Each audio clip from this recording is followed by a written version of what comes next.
Hello, I am so excited to be doing this video for a few reasons. So I used to do my videos Thursdays at 8 p.m. Eastern Standard Time, but it just wasn't working for me anymore. Summer's here, so I figured I would start like changing this up a bit, and I've chosen to do my live videos from now on Tuesdays at 10:30 a.m. and I'm going to be calling my live videos from now on Transformational Tuesday Talks with Sally. So let's see if that could stick around. If you have any other suggestions to make that a little bit better, I would love to hear them. But today we are talking about, so let me back up. Oh my goodness. Do you see how this, so first of all, it is like a I don't know, like a wetland where we're living right now. Like, it's so muggy today and steamy, and like it's raining, but it's not providing like much in terms of like a breeze or relief or anything. It's just, I've been sweating all morning, which is so disgusting, and I'm so sorry that you will probably witness that on this video, but you know, I'm learning. So thanks for following me on that journey as well. Okay, I won't keep you long. June is National PTSD Awareness Month. I was reading some articles at the Center for National PTSD, and there was a lot of good information, but I didn't realize that they actually dedicated a month to it. So I'm actually really excited to be doing these videos, just doing my part in raising awareness for the month. And today I wanted to talk about PTSD, which is post-traumatic stress disorder, what it is. I want to go over like how it can happen, and you know, how come some people get PTSD and some do not. And what else am I talking about? Sorry, I got my notes here. And then also talk about the fact that most people do not get effective treatment. And I say fact because I've heard it over and over and over again by several professionals, as well as people who suffer from PTSD, people who battle it daily. So I'll just get started. Why does post-traumatic stress disorder happen? So post-traumatic stress disorder is usually triggered by a traumatic event. So anything in your life that has been life-threatening or has been very dangerous, as well as witnessing something traumatic. So it could either be that it happened to you personally or that you witnessed it. So a good example of that witnessing would be witnessing a murder. Like, I've lived in New York and I've witnessed some really crazy things, and I didn't even realize like that could trigger PTSD. And so it could be like community violence, it could be, you know, that you witnessed domestic violence, it could be that you witnessed a car wreck, and or you know, you were a teller and you got the place got robbed. Like, anything that makes you feel like your life is in danger can cause post-traumatic stress disorder. Now, some of the questions that people have is, well, why do I know two people who have had traumatic events in their life, and one is having all the symptoms of PTSD, but the other one seemed perfectly fine? Like, what's the difference? Why does that happen? And I've actually learned through these past 7 months of learning what this illness is and what it's not. And what I've learned is that people who experience a traumatic event can never experience PTSD because they're usually dealing with the event in a healthy way. So they've learned skills over time, whether they just picked up on it because that's how their families were, or someone actually taught them the skills. They've learned to deal with trauma in a very healthy way. And what does that look like? That looks like talking about the trauma. That looks like instead of avoiding the memories, almost like confronting the memories. And so this is why some people do really well. I need to take a drink. I'm so sorry.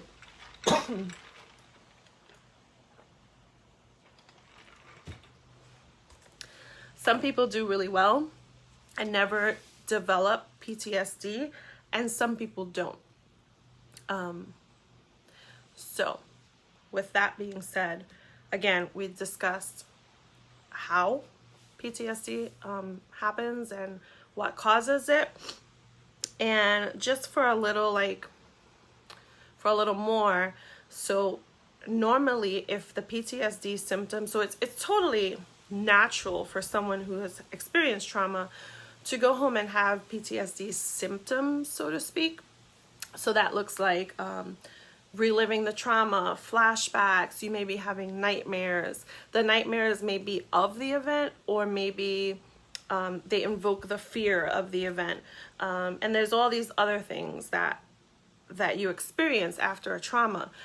But if after 6 months you're still battling these symptoms are still presenting itself, then that's usually when they take a look at you and figure out whether you fit the criteria for PTSD or not.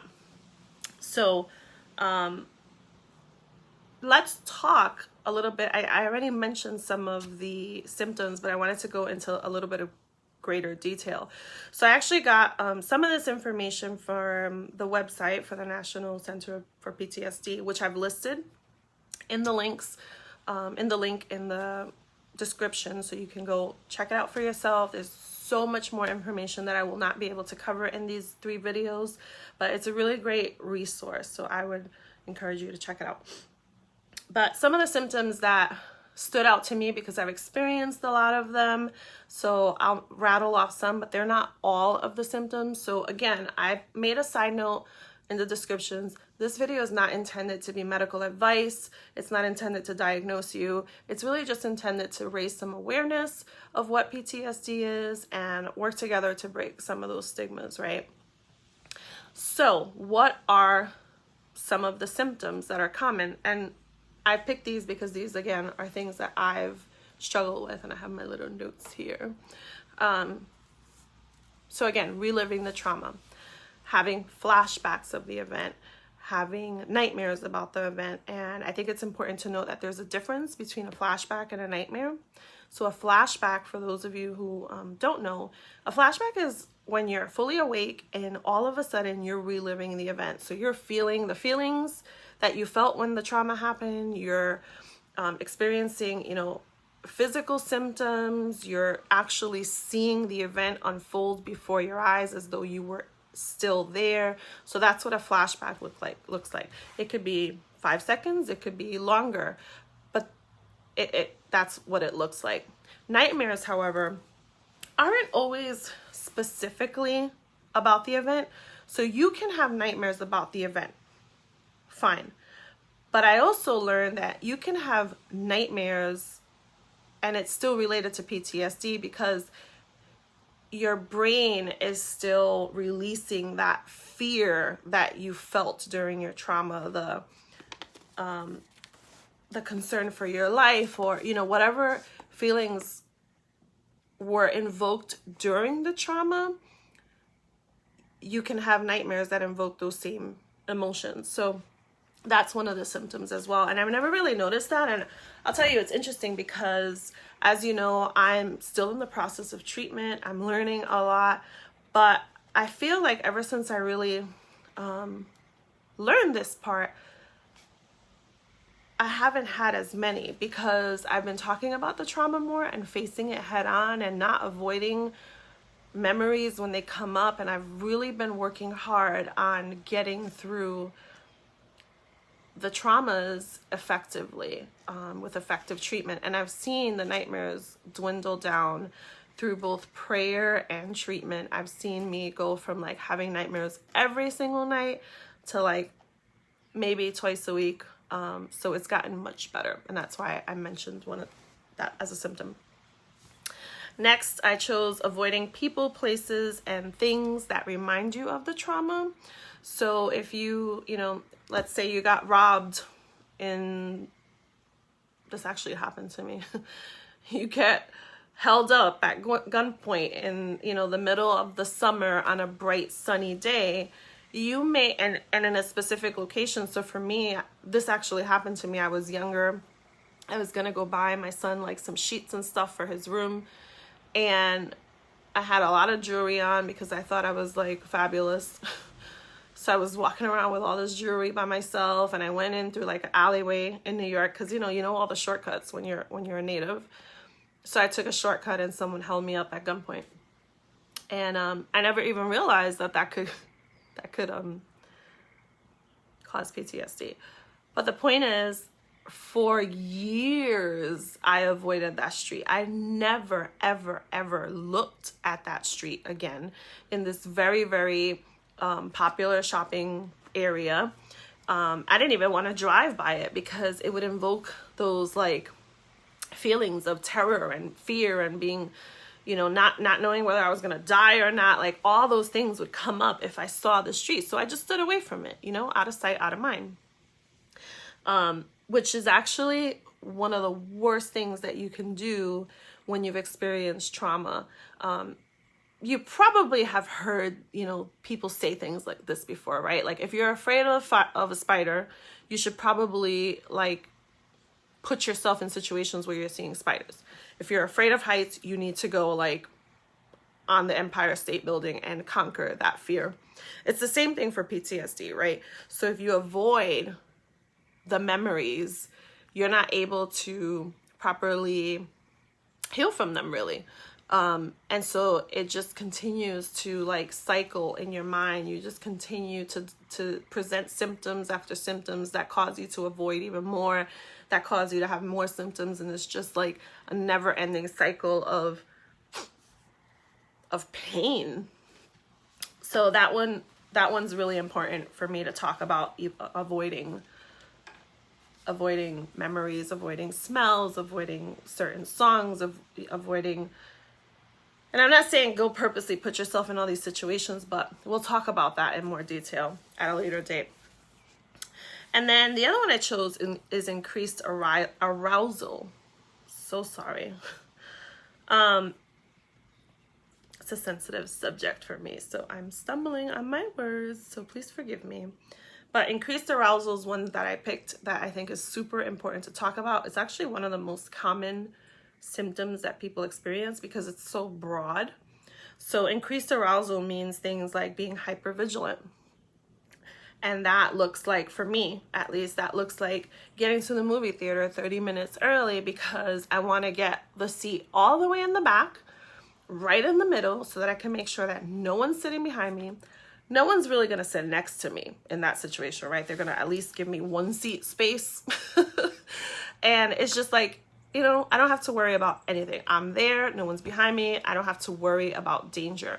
If I had to sit in the front of a movie theater, I would probably not be able to see the whole movie because I'm constantly going to be hyper vigilant about my surroundings, who's behind me, who's on the side of me, who's in front of me, who's everywhere. Is there danger up there? Am I not seeing an attack coming on? Like, that's how serious these things can be. But what's interesting is it can go completely unnoticed and we can hide it very well. And actually, for years, I used to make fun of this symptom. Like, oh yeah, you know, I guess, I'm not even gonna say what I used to say, but I used to make fun of this. Like, yeah, I'm crazy. This is who I am, and you're just gonna have to deal with it. Not even realizing that it was part of PTSD. Another one is feeling on edge. Like always feeling like you have to be on edge and watching for danger. Feeling jumpy and getting startled easily. That's one that I definitely have struggled with for a long time, and it kind of ebbs and flows, and sometimes it's okay and sometimes it's not. Lately, I have a really hard time with like sudden movements that are done quietly. People behind me that all of a sudden like speak or, you know, say something and I like jump. It's just really weird. And sometimes, again, it ebbs and flows. So sometimes the symptoms don't even bother me that much. Like, they're very slight, and sometimes they're like up there. And I think the reason why now I'm struggling with it so much is because I'm in treatment and I am reliving these traumas because I need to deal with them, because I need to heal. So that's another one. I need a drink, sorry. Anyone else is loving this allergy season? And the last two, okay, so irritability and anger. I didn't realize for years that irritability had a lot to do with PTSD, and it has a lot to do with that arousal, right? That hypervigilance, the being on edge, the constantly looking for danger, the constant worry, you know, trying to keep yourself safe, trying to protect yourself, that it wears on you, right? Like who here can agree that if you're in that constant state of panic and protecting yourself, who here agrees that that would be a tiring, exhausting life? Like a life where you can't just like relax and relax. Like everybody needs to relax and rest and enjoy life. And for someone who's battling PTSD, that's not what life really looks like for them. And so they're exhausted. I think it's really easy to think like, oh, he's just a jerk or she's just a jerk, and you know, everything bothers her and everything upsets her. And sometimes it's like there's other things going on. And I didn't even realize that that was a symptom of PTSD, really. I didn't even really realize that I was diagnosed with it or I had symptoms. And it's interesting because since I've been in treatment and the effective type of treatment, that has gone down tremendously. Like it takes so much to irritate me now, which, trust me, is a miracle. Anyone who knows me knows that that is a miracle. And so I'd like to talk about that in detail in another episode. And then the last one that I chose was difficulty concentrating. And so I never realized this either about PTSD, but unfortunately, and I won't get into all the details, but there's shifts happening in the brain because of PTSD that cause you to like wander off in your mind. You know, again, if we look at like hypervigilance, hyperarousal, like your mind is thinking 100 things at the same time. Where are my safety exits? Where is this? You know, whatever that looks like for the person, this is going on through their mind all day long. They're tired. Like we mentioned, they're fighting this thing on their own. Sometimes they don't even know it. And so it is difficult to concentrate when you're thinking, is somebody behind me? Am I safe? So that makes a lot of sense, in my opinion. And I'd love to talk about all these things some more in future videos, but I kind of wanted to just go through some of the basics about what PTSD is, because I think there's a lot of stigma attached to PTSD as well. And you hear these statements or you read these statements and jokes about, you know, oh, this person came back from war and now they're, you know, they're gonna choke their wife. Like, I don't think that those jokes are really funny, especially after experiencing PTSD myself, understanding it at a later point in my life enough to realize that it really is an illness. And also after meeting so many people who also battle PTSD and realizing that it's not that way at all. These are people who are hurting. Like they're in pain. They need help. They don't know why this is happening to them. This is not even who they want to be. PTSD robs people of time in their life. I mean, I think back at all the times that I went to the movie theater 30 to 45 minutes early to make sure that I got that seat. And I think about all the time I wasted, what I could have been doing with that time. And it makes me really sad. But I am so thankful today because it's been 7 months of hard work, but it also has been 7 months of healing and freedom. And I'm not going to sit here and say that I am completely symptom free, but I know how to manage them. And I know how to tell myself, wait a minute, maybe you're irritated because you've been on edge for a little while. Why don't you stop and think about that and rest? And it makes such a difference. So that's why for me, it's really important to do these next 3 videos to bring awareness. You might have someone in your life that you believe or you know is diagnosed with PTSD. And I really just want to have conversations about what it really is and what effective treatment is and what life with and after PTSD can look like. So I appreciate you watching. As always, I know I can't say that enough, honestly, in every video. I know that there's so many things that are competing for our attention and for our attention, right? So I think that you who are watching, we need more of you. We need people who will make the time to understand mental illness so they can help others, so you can help yourself if you battle with it, and so that we can live fulfilling lives without, you know, all the burden that comes along with mental illness, so we could be free, so we could be healed. So again, thank you for watching. Thank you for those who share it with your friends. I see so many people that watch the video that I know, you know, has a mutual friend with one of mine, and that just like, that speaks volumes that we can make a difference in someone's life with something so simple as sharing. So again, thanks for watching. Again, I've changed the time to Tuesdays at 10:30. I can't wait to do the next episode with you. Also, if you have any suggestions for what you'd like me to talk about, what you'd like me to address, I would love to hear them, because I want this to really be a conversation, not a one-sided conversation, but a conversation. So if you're watching the replay, please feel free to comment any of your thoughts, whether you agree, whether you disagree. I'm not here so that everybody can agree with me. I'm here to have a conversation with you. So thanks again. Happy Tuesday. Have a good rest of the week. See you.